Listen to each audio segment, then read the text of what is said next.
Jerry Jeudy got the bag from the Browns, not the Broncos. Does that mean Courtland Sutton is going to be getting the bag from the Broncos here soon? We're going to talk about it on the DNVR Broncos podcast. We're rolling with Super Bowl 50 champ Todd Davis, our insider James Palmer. Is that what you're calling me? Yeah, absolutely. Our NFL insider, James Palmer. Our insiders insiders might be upset with that. aren't you on? No, you're not on the Insiders. My show's still going. The Insiders is on hiatus. Oh, there you go. The NFL report. Then you just took it all over. I did take it all over. Yeah, man. I'm turning it up. And look who decided to show up today. Henry Chisholm. Yeah. No, I'm usually not on here. Thanks for gracing us with your presence. Yeah, I mean, the chat made me do it. They all voted for me to come back, and came sprinting in here. Yeah. It was kind of like a weird morning. Oh, I thought it was excitement. There was just like a big fight in the Madden chat about like a bunch of abilities, so I've just been locked into that and totally lost track of time. Wow. Yeah.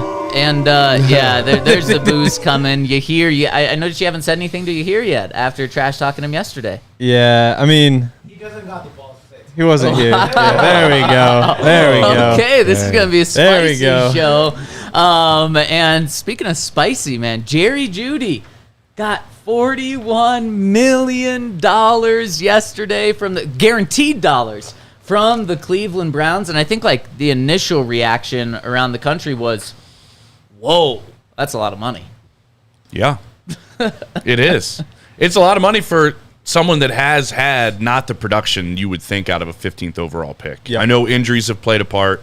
I think they're probably thinking quarterback play plays a part. I mean, I remember getting calls from people I know within the Browns that were like, last year, that were like, why are the Broncos holding all of us hostage with what they want for Jerry Jeudy? Like, they wanted him last year, but they did not want it for the price that they were putting it up, which was like maybe a first, I want to say, or a second, something like that. Yep. Maybe been a first.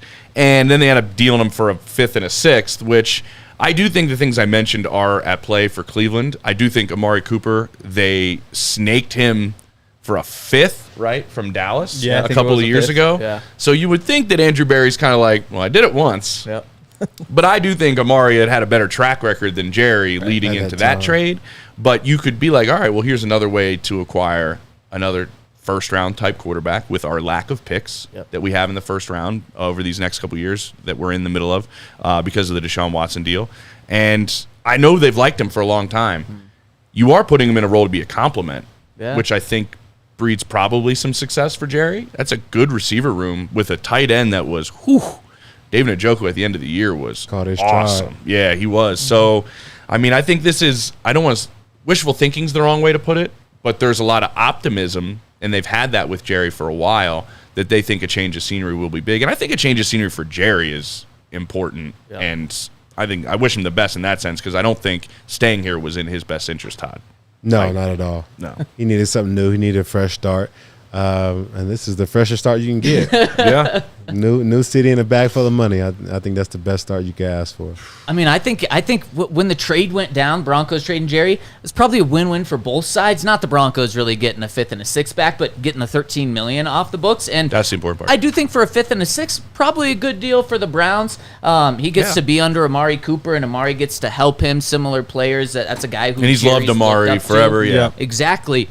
But shouldn't the Browns have learned from the Broncos with Russell Wilson? Just wait. There's no need to do this extension right now. I guess they're banking on him. What this contract tells me is they're banking on Jeudy going out and balling out this year. And then if he does ball out, well, then maybe he could have got a little bit more than that contract. But, I mean, they still paid him a ton with that deal. $20 million a year?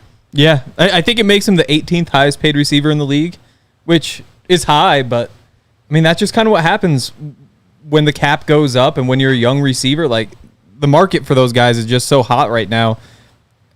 It's a good time to be a receiver, and Jerry Jeudy cashed in. I don't think it's a terrible deal. I guess I am surprised so much of it's guaranteed. And I wonder if they could have either gotten that number down or gotten the total number down. But yeah, I mean, I don't hate the deal for him. I think that in a couple years, nobody's going to be worried about it because he's going to be a productive receiver with a real quarterback. So speaking of guaranteed money, Courtland Sutton. It's interesting you say, though, with a real quarterback. So you're just assuming That's, Deshaun is going to play like we've seen him play 3 years ago? A real offense. Okay. Like you throw in Nick Chubb in there in that offensive line, like it'll ease things in the passing game. Jerry Jeudy can take advantage of that stuff too. It won't look like that Hackett offense at least. Yeah. Well, they have 4 quarterbacks. I do find it odd that they keep bringing in quarterbacks. Yeah. Like, it makes you kind of go, like, everything I've been told is Deshaun's recovery is going along according to plan. He's not behind or anything. But you had to start scratching your head and be like, wait, they're bringing in another quarterback? Yep. Like, they like DTR. Yep. They like to keep him around. Obviously, you bring in, Jameis, right? Yep, Jameis, Bring Tyler in, Huntley. and then you bring Snoop Huntley in, and Yeah. you're like, Yeah. Pro Bowl quarterback Snoop Huntley, I'd like to add. Yeah. And you're like, oh, what's up with Deshaun? But, I mean, they played 4 quarterbacks last year, so maybe they feel like they have to play multiple quarterbacks. Maybe they need a feels- fifth then. Yeah. Feels like somebody's unsure about Yeah, something. like, eesh. yeah. Yeah. To be unsure about your $250 million quarterback, that's a tough spot to be in. It is. You act like we haven't been there? or- At least it wasn't $250 million guaranteed. Yes. But no, the Broncos watch and learn from the Broncos and don't do what they're doing. And the Browns certainly aren't doing that. They're taking after the Broncos book. And speaking of guaranteed money, Courtland Sutton, $2 million of his contract this year became fully guaranteed on Monday. So does that mean that Courtland Sutton is absolutely going to be a Bronco this year? I believe so. I don't see any reason why they would let him go now. Even if we draft wide receivers or especially if you draft a quarterback in the first round, we need some veteran wide receivers to help him out. So I think Courtland has to be a part of this team going into next year. Yeah, it means they aren't going to cut him. Like if you're going to cut him, you would have cut him before that money comes in. But I don't think anybody really thought they were going to cut him. Right. If they were going to do that, they'd probably do it at the same time they did Justin Simmons. Like the trade's still on the table, but I would be surprised if they don't just bring him back. My understanding is he's safe. He's good. I believe that's the case. Obviously, anything can change. Anybody can come to the table. Post-draft, anybody can come to the table who didn't end up landing somebody that they wanted to land. There's a boatload of receivers in this draft. So say you were banking on that and then ended up, falling short. Maybe somebody makes a trade, but I think my understanding is he's safe here. I think he's needed here. Yep. I don't like, in terms of all the position groups on this team, I don't hate the receiver group. Like, if Marvin can make the jump that Sean really, really thinks he can make, fill in that role that Jerry played and he was getting kind of blocked, and they keep saying that was the reason, they think really highly of him. If he makes that jump, Courtland plays the way he played last year, which a lot of that was like Courtland making plays. Yeah. That was it. It was Courtland making plays. And so I just think if Tim comes back in any sort of capacity that he used to play at, that's a cross your fingers because I love Tim. But, like, this is a guy that the team used to believe was the best receiver in that receiver room that had Jerry and Courtland and Tim in it. Like, I was told by people on the staff, like, he's the best receiver, complete receiver on this team. If he comes back and plays well, that's like 3 pretty decent receivers. You're not blowing the world away in terms of some of these other teams and some of these other groups. But I'm not mad at that receiver group at all. Yeah. And you still got some young guys in there, too. I guess Lil Jordan isn't back yet, right? Yeah, no. he signed. They Right. did sign him. They did sign him. I watched that interview. Yeah, that's right. So Lil Jordan's back. You got Brandon Johnson as well. Like Jalen Virgil will be healthy. And then if you add a rookie to that group, like a 5th, 6th round guy, then all of a sudden you've got some upside in there as well. I'm not mad. I definitely think they're a good group, and those are my guys, so it's all love. I am a little bit nervous though, because it seems very similar to how we've had the last few years. Yeah. If Jerry just took that next step, if Tim Patrick plays the way he did before, and then he, unfortunately got injured, if Courtland can stay healthy and ball out, like, it feels very similar, in a lot of aspects to what we wanted from those guys and made them the highest paid wide receivers in the league. Like, I think we were kind of expecting it to go similarly with Jerry, Courtland, and TP. Yeah, I completely agree with you, Todd. And my only question about Court's future here is if the Broncos are truly rebuilding, and let's say they don't draft a quarterback this year, well, if you can save $13 million in cap hit, we saw that was enough to move on from Justin Simmons, saving $14 million in cap. Why would you not take a similar approach with Courtland Sutton if you're truly tearing this thing all the way down.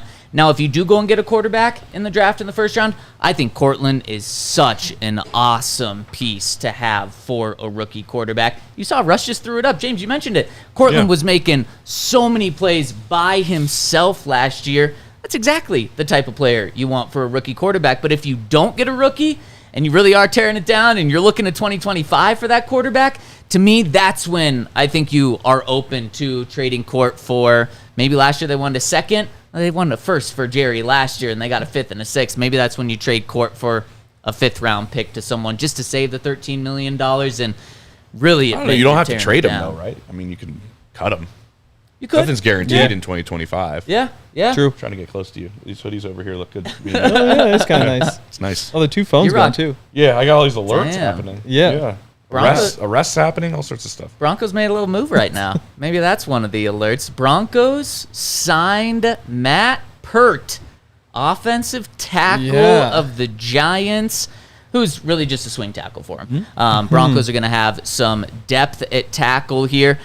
He started 7 games in his career, was a third-round pick with the Giants. So there you go. Broncos now have their swing tackle, and Matt Peart, huge, 6'7", 315 pounds. How do you know he's a swinger? Got him. Yep, there we go. He's throwing this man's business out there like that. You're the one who say swinger. Do tackles not like being called swing tackles? I don't know. So there we go. Matt Peart, Broncos bringing in. Let's actually talk about some other moves the Broncos could make. Are they done, James, or is there more for the Broncos to do? I'm going to grab a Coors Light for this conversation because chill, just sit back, listen to James, be the GM of the Broncos, and if you need to chill, a lot of chilling these next 4 days watching college basketball, grab some Coors Light where it's the perfect beer meant to chill. And if you want to get Coors Light delivered straight to you, go to CoorsLight.com/DNVR. Instacart is going to hook you up by delivering Coors Light straight to your door. When it's time to chill, Coors Light is the beer we here at DNVR reach for. It's going to be flowing at the DNVR bar. So make sure to check out Coors Light. Celebrate responsibly. Coors Brewing Company, Golden, Colorado. And shout out to our friends over at Circa Resort and Casino. You know we definitely love Circa. We went there and enjoyed our trip heavily. Had a lot of fun at the sports book. Won some money, lost some money. I think Hank lost a lot of money. But overall, just an amazing trip and an amazing stay. And right now, you can get 20% off your stay using code DNVR20. A couple things about them. They have the world's largest sports book, huge casino, 7,000 square feet, 1,300 slots, which is crazy. You can head to Vegas right now, and you don't want to miss out. So go check out our friends over at Circa. You can Circa Sportsbook. It's available in Colorado. Just download the app. Download the app at www.circasports.com and play some bets. Boom. There you go. Circa, best place to be in Vegas for March Madness, I would imagine. Heck the best sports book out there. So if you're in Vegas, make sure to check them out. Before we dive into future moves, does Sean Payton just have blackmail on every single player that tries to sign somewhere else? Come back. Yeah. Will Lutz tried to sign with the Jags, decided to change his mind last minute and sign with the Broncos. Saw the same thing yesterday with Justin Strnad. Agreed to terms with the Panthers, then changed his mind, had a change of heart like 30 minutes later, signed with the Broncos. What is it about this Sean Payton effect? Can't quit you, man. Can't quit you. I mean, you can. It doesn't happen very often. By the time people come out and report these things, they're pretty far down the line. But you can come in last minute and just change the deal. I mean, change what you were offering, change your guarantees, change any of those things to get somebody to come back. Sean's persuasive, I will say that. Like, he's a very persuasive individual. And that probably plays a part in it as well. Because also you got to remember the Broncos' approach in a lot of these things. Like, they're very measured in how they have to go about this because of their financial situation. So they can't sit there and offer like probably what they're able to offer right up until the 11th hour because they're like, oh, God, every penny counts right now. We got so much dead money. And so, like, that part plays into it as well. Yeah, it's a really good point. I mean, you can't – they're not tipping their hand early in any of these deals or going above what they're hoping they bring somebody back for. Right. They have a number, They don't want to go near that number yet. Yep. Oh, we almost have him come back here. Oh, okay, now we do have to go up to it. Like, right. That's kind of the way of thinking. So inside linebacker rejoining the team. Todd, does this mean that the Broncos won't go into the draft and that their inside linebacker room is set with Singleton, with Barton, with Jonas Griffith, and with Justin Strnad now? Well, I think they'll probably need like maybe 1 or 2 more pieces. So I think it's still open because you need, at least 2 or 3 to play on special teams. They could also be your backups, but having another guy in there that can play special teams, potentially, help you guys out on third down, is never a bad thing. Yeah, and Strnad, I think it played 85% of the special team snaps last year and the year before. 0 defensive snaps since 2021. So to your point, that's really a special teams move there, in my opinion. Okay, that's one of them. Led the team in special teams tackles last year. How about that? Yep. There you go. That's what he's there for. Yep.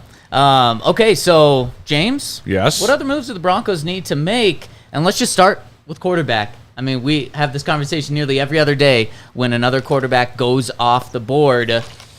What are the Broncos doing? Is every single thing pointing to it's going to be quarterback in the first round? No, it can't. I mean, you want it to be that, but you're not sitting in a very advantageous position for that to fall. To know that's going to fall your way. Like, you're at 12. The move the Vikings just made with trading with Houston, it's exactly like what Philly did, and when they were moving up to get Carson Wentz. It's a really similar kind of precursor to what you saw, and the Vikings are sitting there at 11? Yep. 11 and 23 now, I think it is. So that's a team willing to move up. Atlanta is probably no longer in the running at 8. You are curious what happens with quarterback. I'm just going to kind of break down how all these things could fall. Caleb Williams is at 1, right? Yep. The draft starts at 2. And I know we all think it's a quarterback, and it most likely would be a quarterback, but the draft starts at 2 because you don't know which quarterback Washington wants. So if they want Drake May, and then New England at 3 doesn't want Jaden Daniels, like New England doesn't have to like both guys. Right. They're very different in essence. So if New England doesn't like whoever is available to them at 3, that's why the draft starts at 2, because that's when the movement starts happening. When that pick happens at 2, that's when everything can start shifting. If New England's pick is now up for grabs and somebody else can move up, I don't think all of this, what I'm saying is Vikings are looking to move up. Raiders are already sniffing around, to my understanding, to move up. Like, Giants are in the running as well, even though they got Drew Lock, bang bang. But they're in the mix as well. All of that with the aspect that the Broncos don't have the picks really, or in my opinion, will make the move to go up. How do you know who's going to be there at 12? You're probably in a better position and move back from 12, and maybe the quarterback you like is further back. Yep. But to answer your question, like, you hope it's at 12. You hope it's in this draft, or else you're Jarrett Stidham, and I'm assuming you draft a quarterback. You have to. You have to. But the way the market fell, it didn't fall the way most people thought it would fall for these free agent quarterbacks. I mean, I was sitting there in my basement at the studio. They kept coming to me about all the teams, and every time they came to me about the Broncos, I was like, nothing is happening. The plan was to get a free agent quarterback and draft a quarterback. But when day one, you have like 12 quarterbacks change teams, a lot of people around the league didn't think that's what was going to happen, especially at the pay that a lot of these guys got. And these were for backup quarterbacks. When the Broncos are looking for a veteran to come in almost and start or compete or mentor, which all those things I'm listing kind of limit some of the guys you can look for. And then those guys were getting paid like pretty decent. They were getting paid better than what they paid Stidham last year. Definitely. On a 2-year deal. So guys like Jacoby Brissett and, that you would want to come in and mentor your young quarterback, all those guys flew off the board early, and Denver wasn't going to do that for one of those veterans in terms of a free agent. So they had to sit there and watch that happen. And now you're right. They are kind of cornered into that. But if you sit at 12, the way I broke it down, like, you can't guarantee them getting a quarterback. No, you can only sit at 12, I think, if you really like Penix. If you like Penix and you're willing to draft Penix, then you can sit there and maybe you like J.J. McCarthy more. He probably doesn't fall, but you can hope that he falls. You can like Bo Nix more and hope that he falls to 12. But as long as you like Penix, you can kind of let the board come to you. Maybe Nix fits in that category as well. Like, Nix probably should be on the board at 12, but if this is your plan at quarterback, you can't just take a probably there. Exactly, and that's my point. Like, Yep. we saw and we know how selective Sean Payton is in evaluating quarterbacks. Yep. So that would tell you right away he's not just going to take the one that falls to him. You know what I mean? Like, Definitely And I not. guarantee he probably doesn't like a whole lot of them. You wouldn't think. You wouldn't think the way he evaluates quarterback play and what he's looking for. A lot of these guys don't have that. So, like, I get what you're saying, but at the same time, it's not like he's going to sit there and go, okay, well, guess what? This guy fell to us. Now we can take him. Because that's not going to be his thinking. So then, to me, I mean, this is an awful situation to be in if they wanted to add been a veteran. decade, yeah. Yeah, that's very true. And just the way it's played out over this past month is honestly a nightmare scenario, because what teams say is you never want to go in the draft needing something. You want to patch holes enough in free agency where you don't need something. And then that's just on steroids why when the you're Ravens talking are about great. the quarterback position right now. Is you have to have your plan there, or else you do crazy things, like you make a wild trade because you're desperate to move up to get someone that you like, but you don't love. Like you said, James, I think that's something that I'm not too worried about Sean Payton. I think if he makes a big move for a quarterback, it's because he He's loves certain. him. 100%. Yeah, I don't think he's going to make a desperate move, but what do the Broncos do? Let's say Bo Nix goes at 8, and there's 5 quarterbacks taken in the first 10 picks, and he's not in love with Michael Penix Jr. Then is it, you signing Ryan Tannehill after the draft, and it's Tannehill and Stidham, and then kind of the Broncos' plans change in terms of what they're looking at this year, and then it's all about tank for 2 with Shedeur next year or something? Nobody wants to say it, but they could very calmly go into this going 2025 as our quarterback. Yeah. Like, they could easily have that thinking if the guy we want is not tangible. Now, you can be aggressive. I think you're right. Like, we've seen it before. We've seen teams. I mentioned Philly. Like, they had their eyes set on Carson Wentz early, and they made multiple moves to go up and get him. And it looked great up until that game against the Rams when he was on verge of being the MVP. And then they win a Super Bowl without him, and it all spirals out of control. Same thing with KC. Like, they had a plan for Mahomes, and they were going to trade up and get him no matter what and figure out how they were going to make that play. You can be aggressive for that guy, but also they don't have a lot of picks to play with. Right. That's the hardest part about this. They haven't picked in the first round in the last, 2 years? Yep. Say, in this draft, you want to move up. You don't have a second-round pick to help you out in this draft. You probably got to give up multiple firsts. So what are you going to pick? Once in 5 years in the first round? That's not how you build a roster. terrible. That's No. tough, man. No. What are you saying about undrafted guys? I didn't think about undrafted Oh, it guys. sounds like you have to build your roster with first-round picks. No, I didn't. No, but you need them. 22 Even Todd as an Davises. undrafted just guy. You can't build your roster. You can't build your roster. Todd and I have had this Even as conversation an a lot. undrafted guy, I can You build say your- we need a couple first You rounders. need some on the first round team. picks, 100%. Yes. No, but you need listen. We all can debate roster building up and down, and we can talk about it at length. That's why we also shouldn't be panicking right now, because like literally the offseason goes all the way up into the kickoff. Like I just mentioned Philly. Look at what they did like 2 years ago when they signed like CJ Gardner-Johnson like a week before the season started, and he tied for the NFL league in picks. Like you can pick up guys at any point throughout the offseason. You can build your roster a variety of ways. Through free agency, through undrafted guys, through the first round is probably your best odds, right? If you're not reaching for players in the first round. And when you put yourself in bad positions, then you end up reaching for players in the first round. It's a good point. One of the things that you mentioned and that the chat's kind of talking about and that we disagree between the three of us that I want your opinion on, James, is the idea of the Broncos at 12, when their pick comes around, they trade back somewhere in the first round, whether it's to 15, whether it's to 22, and then they draft a quarterback with that pick that they traded back for. I think that'd be great. I think that would honestly, in my opinion, probably be best case scenario, because most of the teams I've talked to have about 12, 15, 17 guys total with that group of like, you got to remember, like every year in the draft, there's 32 guys taken in the first round. There are not 32 guys with first round grades. No. Sometimes there's years where there's 40 guys with first round grades. Deep draft. Wow. Started the second round. You're making out like a bandit. But there are other years where like teams are like, there's like 17 first rounders in this draft. So if that's the case, which a lot of teams kind of think that, if you can trade out of 12, still get your quarterback, acquire more picks, that's like best case scenario for me, for the Broncos. I don't know how everybody else feels. Well, everyone else except for me agrees with you. Why I don't like that is it's the quarterback position. You're gambling way too much by not just taking. If you think he's a first round pick, if you think Michael Penix is a first-round pick, take him at 12. Don't risk losing, especially with the situation that you're in now, is you don't have that Sam Darnold to kind of fall back on.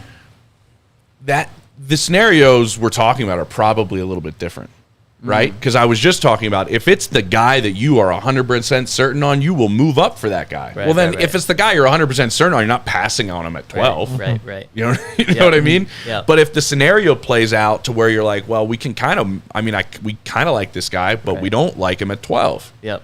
But we love him like at 24. You know what I mean? Like, it's fair. You got to remember, like, the quarterback is a little bit different, but you also have to evaluate how much you like that player and how much you like that player at that spot. I mean, who was I talking to? I was talking about this with Les Snead about how good they are getting receivers in like the 3rd, 4th, 5th round. Insane. Right? How awesome. I mean, like Puka Nacua this year, yeah. Cooper Kupp was like a 4th round pick. They've done it so many different times. And the patience it takes to be in love with a player like they have with a couple of these guys, but you sit there and you wait for where they're at. We still got to be true to your board in some sense and not reach too far. That's I know fair. the quarterback's a little different, but that kind of sets it up, right? That makes a lot of sense. So from your perspective, having a national view on this, to me, it seems like a month or two ago, we're talking about like, is it too early to take J.J. McCarthy at 12? And now it's like, he's a top 6 pick right now, almost guaranteed. Is that just me being a little worried about the quarterbacks going too early, or is that kind of how it's viewed right now? No, that's how it's viewed.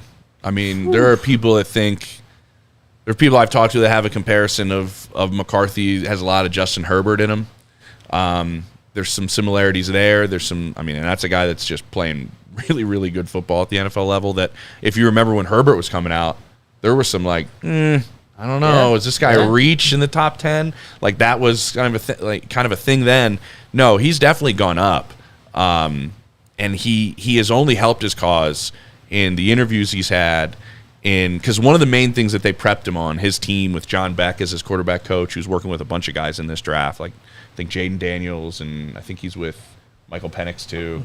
And they prepped him in his interviews to talk about like, hey man, I didn't have to win a whole lot of games, but Monday through Friday, one of the biggest things we did in practice was putting the game on my shoulders and finding ways to put me in position to win games if I had to on Saturday. He just didn't have to do it. That's the greatest story I've ever heard. Right? I was so prepared. Exactly. But I was ready. That's the only thing they can work on right now. Because that's really the one knock on his game. Yeah. And that's what they've been sitting there. I mean, that is how insane this draft world is. Like, hey man, in your meetings when they ask you about like you wasn't put on your back, here's what you got to say. Coach was preparing you all week to put on your back if we had to do it, and they didn't have to do it. Like that's like the big knock on him, and that's like, and it's funny, but that's how they've been kind of going through his interview process because that's the big concern people have because you have to do that in the NFL. Nothing goes according to plan. Everything breaks down, and there is that big question mark with him. Like, can he do that? Because we never seen him do it outside of once, really. Yep. So did it in practice. He did it in practice. Maybe he shows up with all the best film. Practice player you ever Maybe he shows up with all the film. Like, check this out. 2-minute, end of game. Yep. Watch me go. Yeah. Watch me spin it. They can't sack me here, but I would have made this throw. I would have made this throw. I'd have made this throw. I'd have managed the hell out of this shit. It's funny because you talk about the narrative around J.J. McCarthy. I think that's why we could possibly trade back to get a good quarterback because of the national narrative. My guy is Michael Penix, so I do not believe he'll be going in the first round. And you think about six quarterbacks taking him before the Broncos get a chance to take one. The national narrative is he's maybe a 3rd round pick. I think that's a perfect time to trade back, maybe have a late round first, and then also a second, take him in the second. I think we have options because of the national narrative. Yeah. Ooh, I kind of like that. I mean, that just reminds me of Lamar Jackson.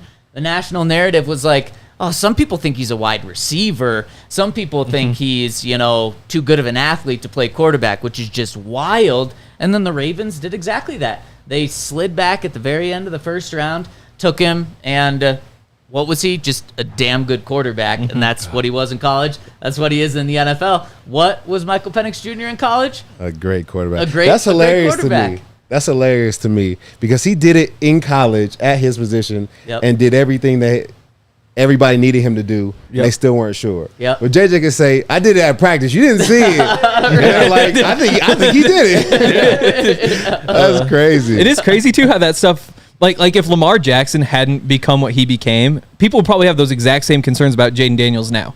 But because you've seen like that similar player, same thing like Caleb Williams going number 1, people would be saying like, oh, it's too off script. Like you got to see him win from the pocket more. But because Patrick Mahomes went and did what he did, now everybody's like, oh, that's a solid quarterback you want. And so you see those guys like change how things work out, and all of a sudden Caleb Williams and Jaden Daniels benefit from it. It is the hardest position to evaluate. Yep. Everyone is wrong all the time. Yep. Mm-hmm. Like we had this stat sent to us from NFL Research. It was 19 quarterbacks have been selected. 21 draft, 22 draft, 23 draft. Okay. 2 of them are slated to start week 1. Wow. It's the first pick in Trevor Lawrence and the last pick 2 years ago in Brock Purdy. If that doesn't show you how hard it is to do these evaluations, like that's a lot of missing. That's a lot of misses. Ravens don't miss. Ravens never miss. That you is ever just follow the insane. Ravens through the draft, by the way, and every time they pick somebody, you go, Yeah. "Ah, that's so good. Yeah. I mean, like So good. Kyle Hamilton a couple of years Yep. ago. It's Everybody's like, all mad because he dog. was too slow. No, he's oh a man, dog. I felt like everyone knew he was a good football player, but I guess that was a concern. I didn't know why he fell because he was too slow, and then he just goes there and he's a good. You know he's in football player. Mensa. Really? Yeah. Wow. Weird. But Yeah. he's probably like 0.1. He's in Mensa. Yeah. Ran just tiny bit too slow. I feel like young people don't get into Mensa. Like even if you're that smart, His you just mom like got him in. Well, I mean, Okay. didn't get him in. Like, But, yeah, paid somebody. yeah. Like his mom had him take the test like real early, and he got in. But like Todd, as a defensive player, speaking of that, I'm just curious. Like, why isn't the mental side of the game and the mental football IQ weighed heavier? I know every team needs to get faster, Broncos included. But like Kyle's a perfect example of. But if I get everybody going 2 steps in the right direction before the ball snaps, especially at the safety position, who cares if I'm a 1/8 of a second slower than player X? Yes, I guess it's not talked about. It's only talked about for quarterbacks. And quarterbacks that are non-athletic, then they got to talk about how smart they are. But really, as a player, if you could put yourself in good positions by, being very smart and, alignment, Angles, everything. angles, even more than being fast. There's a lot of guys who don't run fast 40s, but they're not getting burnt down the field. Like, just in good position, very smart players. Happens all the time. Yeah, I don't know why it's not evaluated specifically defensively better, because your whole job is to react. Yep. Right. So if you're mentally reacting faster Yep. than other guys, I don't know how that's not weighed heavier in the draft process. Yep.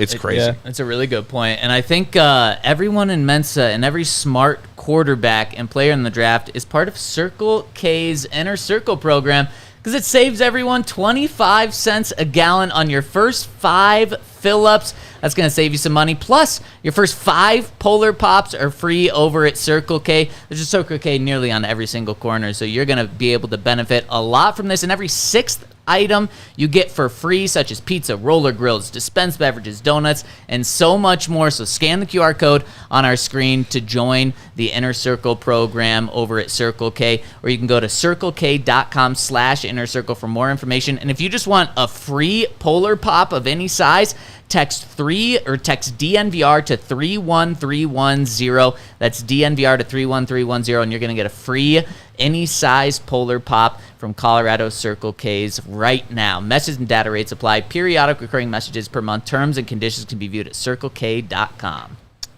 Also, if you're in the market for some new floors, hit up Empire today. We actually got some new floors in the studio. I think we're getting new floors upstairs too. Ooh. So people were saying. I haven't been up there this week. I don't think yeah, I know. They even put like the edges in, so it's not just like the big metal thing that was sticking up there before. Yeah, no, they did a really good job. And from what I can tell, I think they were supposed to be scratch proof, and so far I don't see any scratches, so pretty good floors. If you're interested in new floors, you can actually use their website, and you can get a 3D look of what your floor would look like with a whole bunch of different floors that they have with their virtual floor designer. They'll send somebody out to help give you an estimate so that you can see what they can do for you. They service their own warranties, all sorts of different perks. And if you schedule a free in-home estimate today, you can get $350 off if you use the promo code DNVR. Restrictions apply. See empiretoday.com/DNVR for details. All right, let's get into some March Madness. And before we get into our Broncos March Madness, Henry, how about those CSU Rams last night? Ooh. Yeah, no, I actually, it was like 3 hours before the game. I got a message saying like, oh yeah, we're ready. We got all set up for the watch along tonight. I was like, what? A CSU watch along? I don't think Ram fans want to hear from me. But yeah, so I wound up sitting here watching that entire game and not watching the Avs and Nuggets. So Wow, yeah. proud of you. Oh god, it's gross. I mean, that was maybe the worst basketball game that Because of we've ever Virginia. seen. I mean, Colorado State was not. There were some long stretches where they weren't pulling their weight there. They covered the spread times 10. I think CSU did enough last night. Oh, they did enough to win, but I mean that was just disgusting. I mean, I think the under 16 timeout, it was 4-2. Wow. It was terrible. It was terrible. James and Todd, did either of you catch that game last night? CSU Nope. against Virginia? You're lucky. Nope. There Virginia was- had 14 points at halftime. They Dang. went 51 minutes of real time without scoring any points. I think it was over an hour of real time. It's hard to do. It is. He says 51. Yeah, he I said was sitting here thought it was like- tracking. It was 51. 51. Man, is CU going to take care of business tonight? Oh, easy. Yeah. Mountain West School. If they don't, are you going to give Mountain West some props? No. Wow. but no, Wow. Colorado's going to smack them. There we go. Pulling for CU and CSU here. James, what's up with Ohio State basketball? We were in the NIT. I know that. Okay. Are they playing? There you go. I don't know how they did. Once they got to the NIT, we were a 2 seed. But once they went to the NIT, I was like, my dad and I were on the phone. I was like, he's like, I'm not watching it. Exactly. And I was like, I'm not either. At least we just should have fired our coach sooner. That was what we should have done. At least Michigan fired their coach. Does that We bring you should- joy? Oh, that was in the works for a while. Yep. Like it was like, well, I don't care if I say it. Like it was going bad for so long, but Yeah. he's like a legend there. So like, you hire a legend, you're gonna probably have to fire one of your legends, and it was not going well. And they were trying to figure out the best way to do this. We hired one of our best players' brothers. John Diebler was a great player for us. Jake Diebler is now our coach. Oh, not after firing your other coach. No, he came in the interim, and he was on okay. fire in the back end. We should have fired Holtman way earlier. Because he Dang. coached his butt off at the end of the year. But, yeah, we're in the NIT. We're okay. Well, let's Listen, I'm just waiting for the fall, baby. We bought a hell of a team. I mean, we really bought a good team. Chip Kelly is your OC? Yeah. What a land. Woohoo. Ready to just call some plays? Okay, let's dive into our March Madness bracket. We had the 1 seed, Rome Odunze, going up against the 16 seed Bo Nix yesterday. And the people voted over on DNVR_Broncos on Twitter. And Bo Nix pulled off the Cinderella story, despite Henry making the case for Rome Odunze. Yeah. I mean, if Odunze, first of all, not on the board at 12, but if he and Nix are both there, you got to take Odunze. Man, He's just a freak. do you agree with that? Bo Nix and Rome Odunze are both on the board at 12 for the Broncos. Who are you taking? If Romo Dunze gets to 12, you got to... Listen, but the only thing is, if Bo Nix is like your guy, Right. like that is Sean's guy, you go with the quarterback. Like you always, if you're sold. But Rome Odunze is a really, really good player. Yeah. Yep. And that's why you take receivers high in the draft, but you also take quarterbacks high in the draft. But yeah, I mean, if you're like, I don't know about Bo Nix, it's better to just take the receiver if you're wishy-washy. I don't know if people use that term anymore. Yeah. Quarterback. Do they? I think so. I was like, yeah, they do. So, James, you really just skirted out of that one. What are you doing? What are you doing? You're on the board. This is the most insane conversation in the world. Like, I don't know what the Broncos love. Who would you Rome love? Odunze, if you look at, okay, let's do this. If you look at every single board on the 32 NFL Yep. teams, Rome Odunze is a mile above Bo Nix. Yes. Yep. So I'll go Rome Odunze then. Very Yep. fair, very fair. The other way we looked at it was Lance Zierlein of NFL.com. His comp for Rome was Larry Fitzgerald. His comp for Bo Nix was Tony Romo. Which one would you take? If it's Larry Fitz and Tony Romo on the board at 12.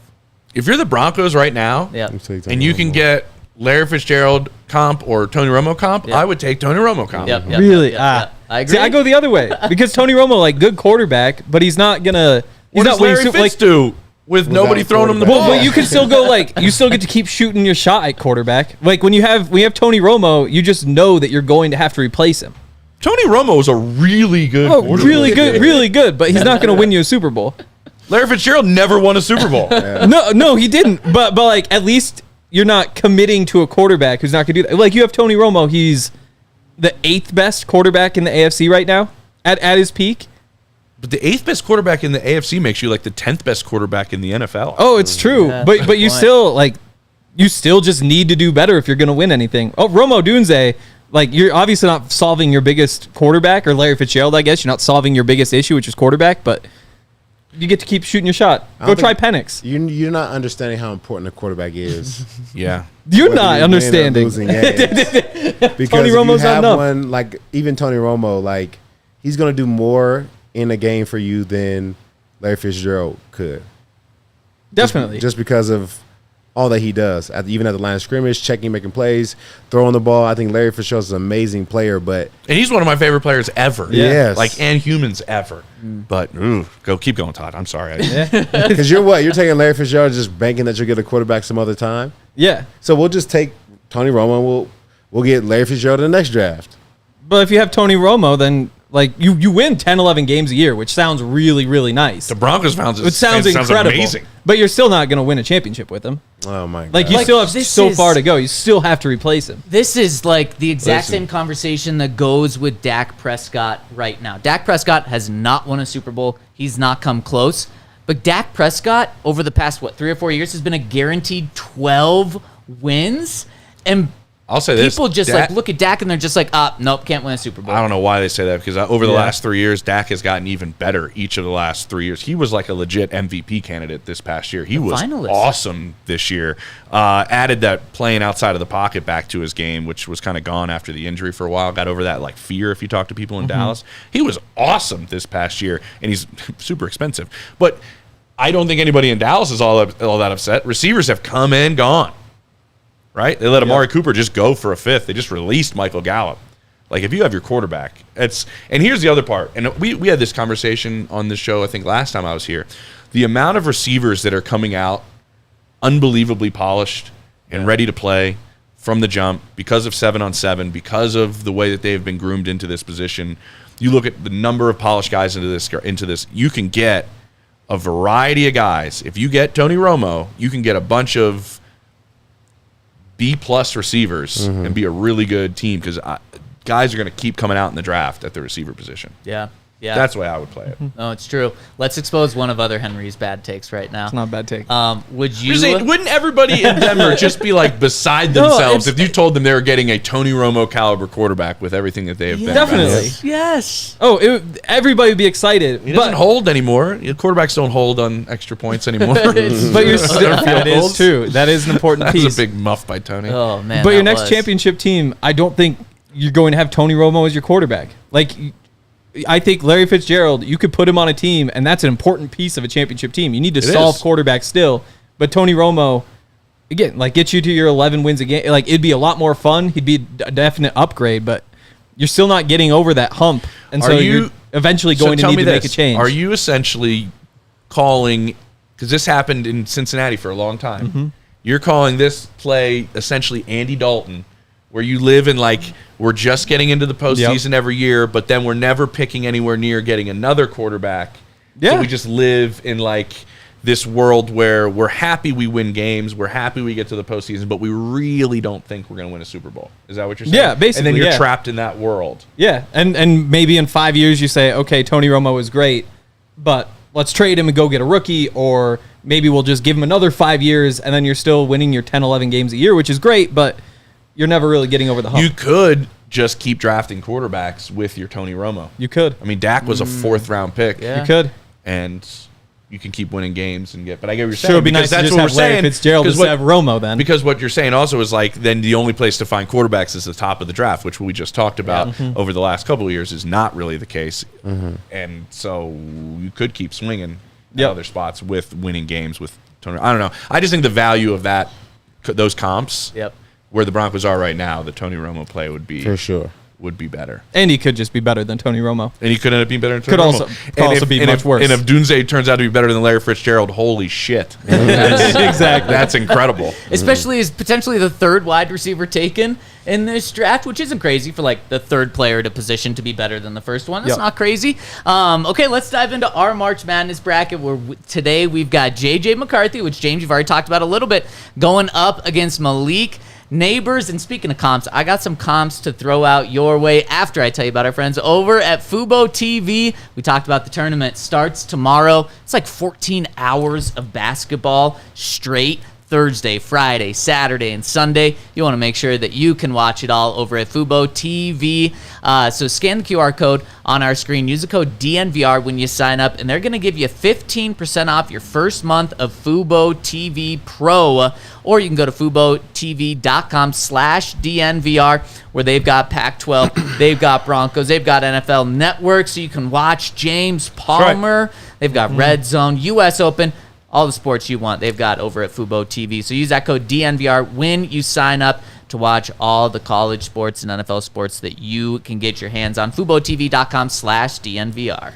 And speaking of March Madness, you need to make sure that you join the DNVR and the Legal Pete's Bracket Challenge for free. Prizes for the top 3 finishers include Die Hard membership, a shirt, a gift card to the DNV Locker, and the Legal Pete's gift card. So you love your Legal Pete's. We love their food. So it's time for you to join in on the March Madness bracket. And also, the Legal Pete's Gold is now open, so you can swing by and join the festivities with live music and endless margaritas, and of course, all your favorite burrito fixings. Located at Gold's Marketplace on the corner of 26 and Kipling, overlooking Crown Hill Park in Wheat Ridge, Colorado.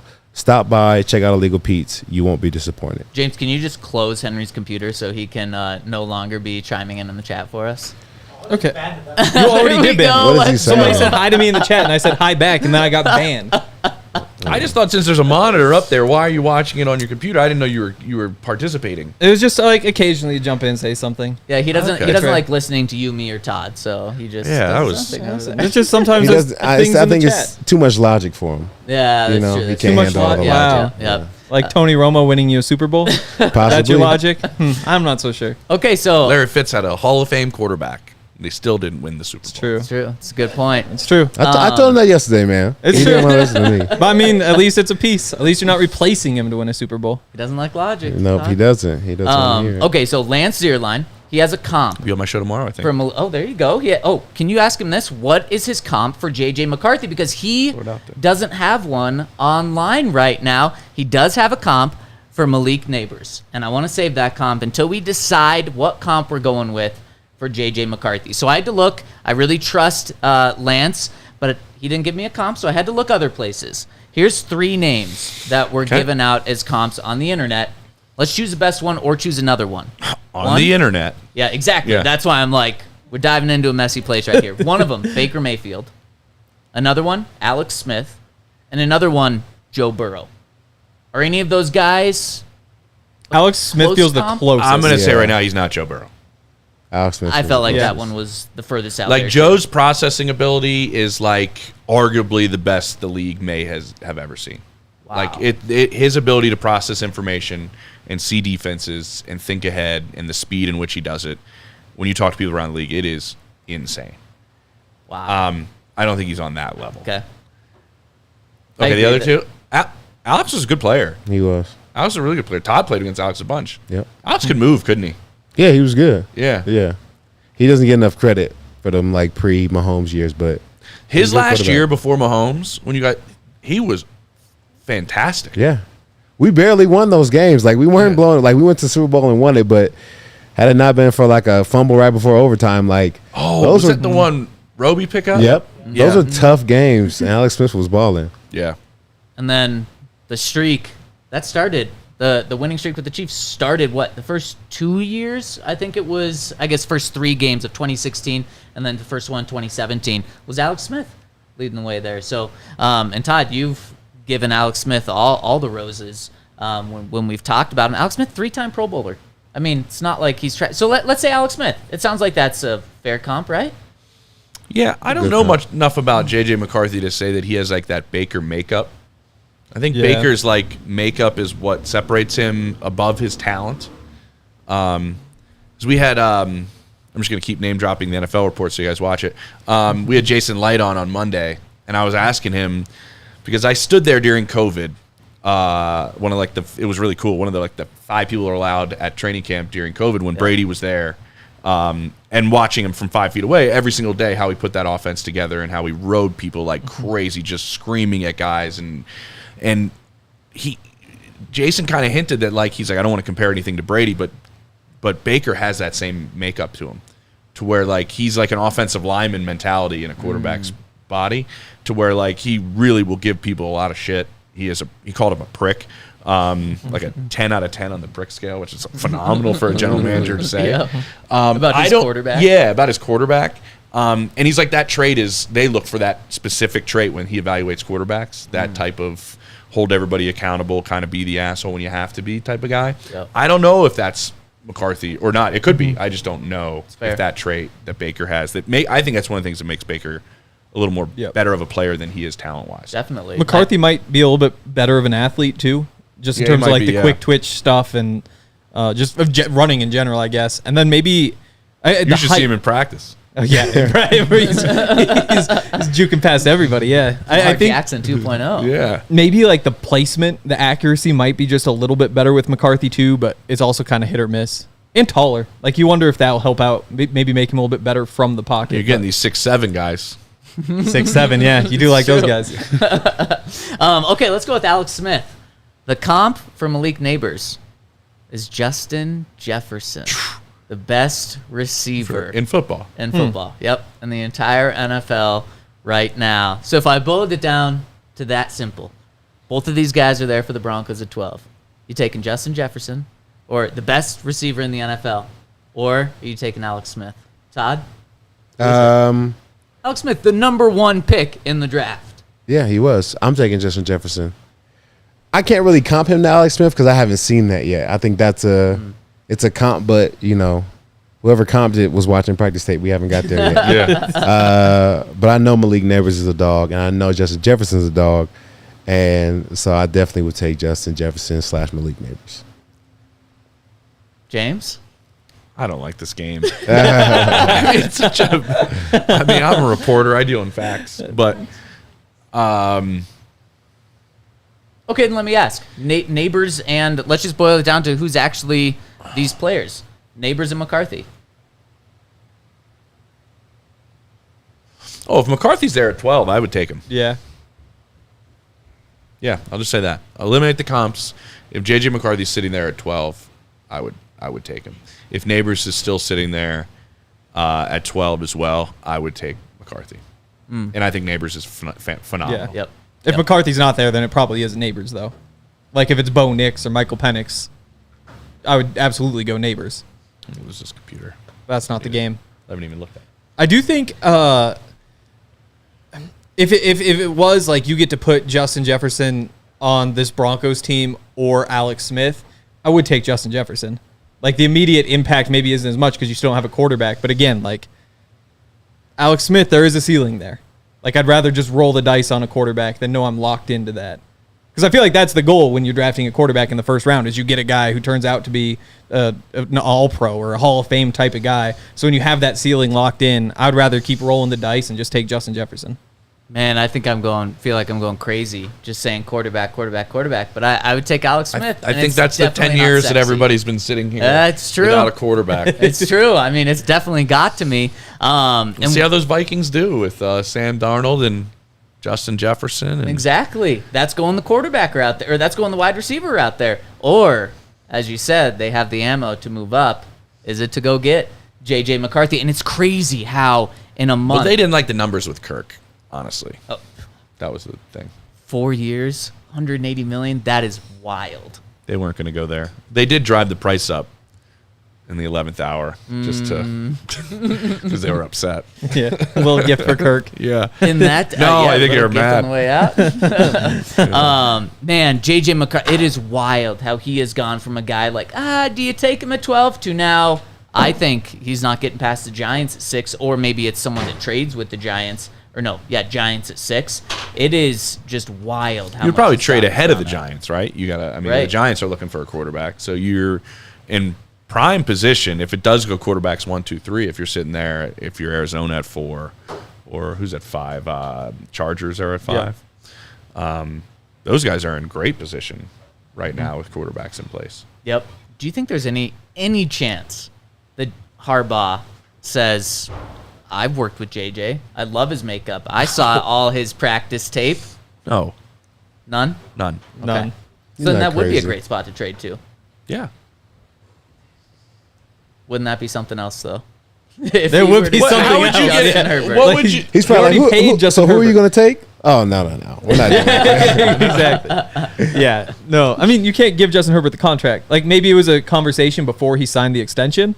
Like, then you could, in theory, do something crazy, but you can't even consider it at this point. So then, James, I got to ask you about Nabers. There were some reports earlier this week that, shocked me, but said that some teams have Nabers ahead of your guy, Marvin Harrison Jr. I think we're having Marvin fatigue. I think Marvin has been considered like the generational talent at receiver for over 2 years now. Yeah. Nothing against Malik Nabers, and it is true. There are some teams that definitely have, I think, them pretty close, and some have them Nabers ahead. But I think this is a product of recency bias in a sense. Yeah. Marvin's doing nothing, did nothing at the Combine other than meet with teams. I told you before we got on here, he met with 9 teams at the Combine. That's all he did was meet with teams. And he asked all 9 teams, is there anything at my pro day you need to see me do?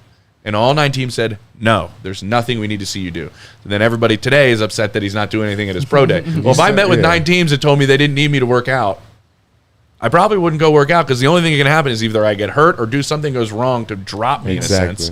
And he worked out at the pro day. I was there last year when CJ Stroud threw. And he threw to Marvin most of the time. Obviously, him and Jackson Smith-Njigba were the 2 receivers working out for him. He already did a pro day, honestly. It was a year ago. He's like the most perfect prospect.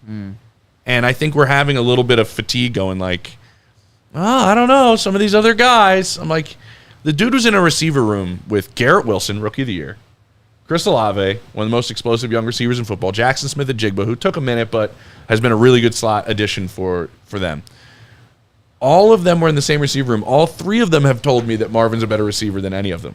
That is wild that they had And that they're all receiver first-round room. picks. Oh, and Wow. Jameson Williams was in that receiver room, too, at the same time. Dang. Before he transferred to Alabama. So that's gosh. that's 5 first-round picks. And they had C.J. Stroud as their quarterback. How did they not win a national championship? Well, everybody got hurt, and CJ had to throw to himself at the end of the game. He was playing awesome. But they could have, oh well. Don't bring that back up. That is wild. But just talking about that fatigue, it reminds me of Caleb Williams. For over a year, people have been saying I think it's Caleb very Williams similar. is the number 1 pick in this draft. And then I think fatigue. It was like, well, maybe could it be someone else? And there was like a split second of that, and now everyone knows it's going to be Caleb Williams. Yeah. Do you I think it's similar. Do you think Brock Bowers dropping his fatigue, or is that something else? I think that's fear of taking a tight end that high. Okay. I think that's because tight ends, for some reason, as unbelievable as they are as chess pieces, and Todd can attest being in the middle of the field, like a great tight end just makes things so difficult on your defense. Like, they still don't get paid, which is nuts, but they don't really get paid. Yeah. So your value of taking one all the way at the top there and taking advantage of that rookie contract, like with the top 10 pick, like, it's not that much of an advantage, if you get what I'm saying, to paying your tight end. Now, if he becomes like the premier point of your entire passing attack, your second contract is actually cheaper, so maybe you should do that. I think Brock Bowers, like if he joined the Chargers, would be just it'd be awesome. I think there's a chance he goes in the top 5. He's talented enough to go in the top 5. That's my point. From what he's saying is he's dropping because people have fear of taking a tight end that high. Right. It's similar to when people would be like, "Why the hell did you take Quentin Nelson?" Right. Where you took him with the Colts. Like, you just don't take guards that high.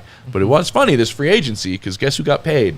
The guards got paid, man. Yes, Guards got paid big time because of interior pressure and because people are putting pass rushers over the center and pass rushers in the middle of the field, and D tackles are getting more athletic. So guards did get paid. So maybe some of this stuff shifts, but I would equate it to taking like a guard that high unless he's going to be like the focal point of your offense, like, say, Mark Andrews is with Baltimore. Then the tight end is worth that value. But the reason people don't think about it this way is because of the wage advantage you would get with the rookie contract. Right. I wonder when that will change. Like when tight ends, like will Sam Laporta hit the $20 million a year mark? Like Kyle Pitts hit the $20 million a year mark? Because I feel like part of it is it seems like tight ends just take a while to blossom. Yeah. So you don't wind up with guys going for their second contract after 3 Pro Bowl seasons. It's like they kind of get to that point during the second contract, and then they don't get huge money because they're 29 signing another deal. Exactly. And it's because you're learning 3 positions at once, right? A lot of these guys. Tight end is, I don't know, Todd, you've been in the room. What is the toughest positions on a rookie? A lot of people say center, like tight end. Tight end is one of them. Receiver, depending on who your quarterback is. Good point. Yeah, receiver's probably a good one. Linebacker, it's a lot to there's a lot to digest. I think those are pretty much. Yeah, those are kind of the top ones. So there is a lot to learn, and Sam Laporta is a great example of why people are like, well, why would I take one? I mean, he just broke the rookie tight end catch record or yard record. I can't remember which one it was, and he was a second-round pick, right? Very beginning, yeah. Very like maybe first or second pick, yeah. So I think that kind of changes. I don't know when it'll change. I don't know when the nickel corner spot will change in terms of pay. Because now teams are starting to be like, that might have to be my best corner. With the way tight ends are and with the way the run game fits are. It used to be back in the day your best corner played inside, right, Todd? Way back in the year. Yeah. That was your best corner because he had to do the most. And that guy's did not pay any pay. Remember when Chris Harris used to argue here all the time, being like, I can play outside corner. He was saying that so he could get paid more money. Exactly. So I don't know when the tight end changes. It should. It's becoming like the most important part. That's another part the Broncos are lacking dramatically. It's a really good point about the pay, though. Kittle and Kelsey are getting paid like $14-15 million a year, and the highest paid wide receiver is over $30 million or right around $30 million. That's the top 5 average for receivers is over $26 million. I think the top 5 average for tight ends is at like, I don't know what 15. about 15. That's right. Like when you see George Kittle, or a better example, Travis Kelce. He's got 2 years left on his deal, making $14 million a year. Yeah. You would think that if he hit the open market, somebody would give him 1 year, $24 million just because it's Travis Kelce and he can totally change your offense. But when these guys don't hit the market, I guess that also is because when the Chiefs negotiate, they say, hey, we can make you one of the highest paid tight ends in the league for this number. It's just a weird dynamic in there. I think system plays a big part in it too. How the system uses a tight end. Like if you're a dominant outside receiver, it doesn't really matter the system, right? Yeah. So you're viable to 32 team or 31 other teams because you can play outside and dominate no matter what no matter what scheme they run. Like I think it's kind of funny. Everybody says Kyle Pitts is going to be like explode this year. When does that system really utilize like the tight end? I'm not seeing George Kittle like just put up massive numbers. It's true. Right. I mean, George Kittle's phenomenal. Right. He loves to block. He does a lot of different things, but that system doesn't really like explode a tight end. So that's kind of another part of why I think the pay kind of varies because you got to have the right setup for that player. Yeah, that makes sense. I think it's very, very rare that teams tailor their offense around their tight end. Exactly. So when you come in, it's kind of like, can you do what we need you to do as far as blocking, run a couple routes, and then you start making plays. Then they start tailoring it to you, but you're so far in at this point now. That's why the pay structure doesn't just jump off the table because it takes so long to get there. Maybe nickel corner is similar to that too. It's exactly the same thing. Yeah, where just the system is so different. I mean, yeah, but if you are like Bowers is, like you could essentially be like, well, I could be your tight end and your slot receiver. Right. It's a little more value, a little more flexibility to it. Maybe you can do it, but that's all the reasons why these guys aren't taken near the top when they're on boards pretty high up. Like remember last year's tight end class was awesome. Yeah, and Kincaid was a part of that group too. And more of a receiver than a blocker for sure. I think Daniel Jeremiah was saying on his podcast. So he has put out the mock draft with Bo Nix going to the Broncos, or not Bo Nix, sorry, Brock Bowers going to the Broncos, and basically said you put him in the slot and you use him like Michael Thomas. Yeah. Like you run him on the little slants, little drags, like all this underneath stuff, and just do the exact same thing, and it could be kind of a perfect fit. It's music to Sean Payton's ears right there. Big tight end, man. That's a huge thing for a young quarterback like they're supposed to get. Yep, exactly. All right, let's get out of here. But first, we got to hit 3 super chats. First one coming in from Brad Howard, who says, to me, it makes no sense to draft a quarterback this year knowing the team is going to suck. Draft Brock Bowers at 12. Draft a flyer in the later round like Milton or Jordan Travis and go into 2025 looking to get a quarterback like Beck or Shadur Sanders. That would be the full tank for next year, is build up a team around a quarterback and then put a quarterback in a good place instead of giving a rookie quarterback nothing to work with. That would be a plan, certainly. It's like we were joking around now, like if Justin Fields was like, if I walked into this team than what I walked into when I was drafted by the Bears. Yep. Oh, man. Yep. Exactly. Night and day. Bears are setting up Caleb Williams really well right now. Yeah. I do think if Wait till Fields wins that job in Pittsburgh. If the Broncos did get a good quarterback, like if they take J.J. McCarthy and he turns out to be good right away, I don't think that offense is terrible. Like, I think that the Broncos could actually be a decent team. Like, I don't think they're locked in for 4 wins or something like that. Like, that offense should be fine at the very least. The defense has some questions, but, I mean, there doesn't necessarily have to be this terrible year. Like, you could still get 7, 8, 9 wins if everything kind of goes your way. So I don't think you have to full-on tank this year. You can still draft a quarterback. Dustin chimes in and says, first time catching a live show since becoming a diehard. What do you guys think it would cost to acquire Hendon Hooker from Detroit? As a Tennessee alum, I can't help but to think he would be a great Sean Payton prospect. Cheers, boys. Thank you for rolling with this, Dustin. What do you think Hendon Hooker would cost? Who were the quarterbacks that came out at the top of the draft last year? Hendon Hooker. C.J. Stroud. C.J. Yep. Stroud. Bryce Young, of course. Anthony Richardson. Yep. Yep. Okay, that was the name I was thinking of. I did process. There were some teams that had Hendon Hooker higher than Anthony Richardson on their boards. That's but crazy. obviously the medical and the issue there was a part of it. But that just shows you the way some teams valued Hendon Hooker in terms of where they put him on their board. So it might be a little more difficult to pull him away then. Yeah. And last one coming in from Rattlesnake Master says, why is the narrative that Dak can't win in the playoffs, but Lamar doesn't have that attached to him when he has nearly this exact same playoff record?